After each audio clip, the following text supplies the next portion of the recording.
منزل العائلة المسمومة، وهو بيكلم أمه لما بيقوم يقف بيبان في المراية البوم مايك. انا كل همي دلوقتي ان انا اضمن ان الولاد يعيشوا مستورين، وانا قلت لك قبل كده انا لا يمكن افكر اجيب لولادي مرات اب تاني ابدا. ايش تعالى بسرعه، تعالى. بالمناسبة حد عارف مين ده لما كبر؟ عشان انا بحبك. ده شاينينج. الراجل وهو بيوريهم المكان، من ضمن الحاجات اللي بيفرجها لهم التلاجة. حد خد باله من الخطأ؟ في اللقطة دي الباب بيتفتح على الناحية الشمال، لكن من جوه بيبان ان هو بيفتح الناحية اليمين، يعني باب تاني خالص. عنترة بنت شداد.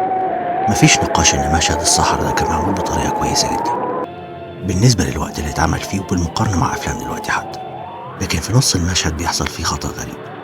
فريد شوقي وهو ماشي في الصحراء المفروض ان الرملة هتبلعه، الحتة اللي هو المفروض هيتبلع فيها بيبان ان في دايرة في الحتة اللي هتنزل بيه.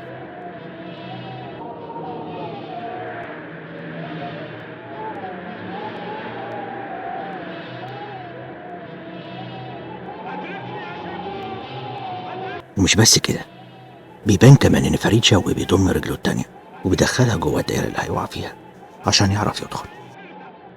الغريب ان نزوله جوه الرملة ما بيبقاش في نفس الفريم ده وبيتعمل من كاميرا تانية، فكان لزومه انهم يبينوا الحفرة دي في اللقطة اللي هي مش هيقع فيها اصلا. شيفاليه في اول الفيلم موزارت بيقول لهم انهم عايزين يسمعوا مقطوعة ايه، فالجمهور بيقول له عايزين يسمعوا مقطوعة رقم.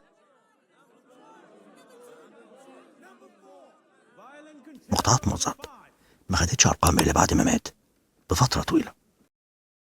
الانسة ماي واللي بعت لي الخطأ ده باباها بياخدها المكتب وبيفرجها على شريط الفيديو بتاع فرحها، فبيظهر في شريط الفيديو ان من ضمن المعازيم غسان مطر.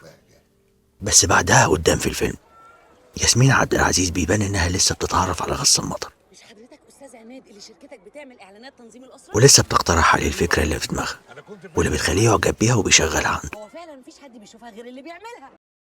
بوسايدن وهو بيعمل لها CPR بيعمله لها غلط برغم ان هو كان شغال في المطاف. الCPR علشان يتعمل لازم الدقن والراس تترفع لقدام عشان مجرى الهواء، فهو المفروض يكون عارف حاجة زي كده. سواق الهان واللي بعت لي الخطأ ده، المشهد اللي بترقص فيه شيرين سيف الناصر في الديسكو، في واحدة بتبقى واقفة وراها بيبان انها بتكلم المخرج وبيبان انها بتقول له ارقص معاها.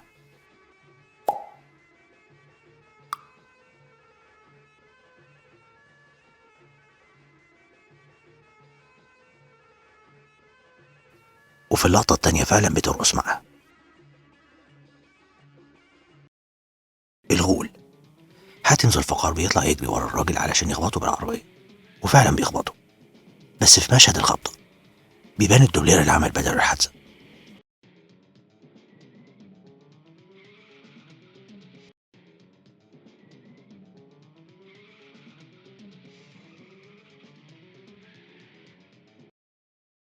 أحمد نوتردام في مشهد التشريح بيستخدموا صاروخ عشان يفتحوا الجثة.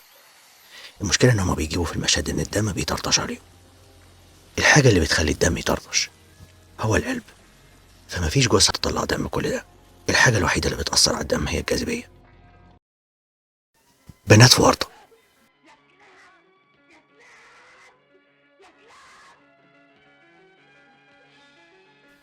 هو بغض النظر عن انها بتفضل تحرك عينيها وتقعد تتنفس حتى بعد ما ماتت، وبغض النظر برضو انها بعد ما ماتت حركت ايدها وحطتها على بطنها علشان اللي هي لابساه اترفع لفوق، بس هو ايه اللي لازقها في الحيطة؟ الفيديو ده هيعجبك، ودي سلسلة أخطاء الأفلام.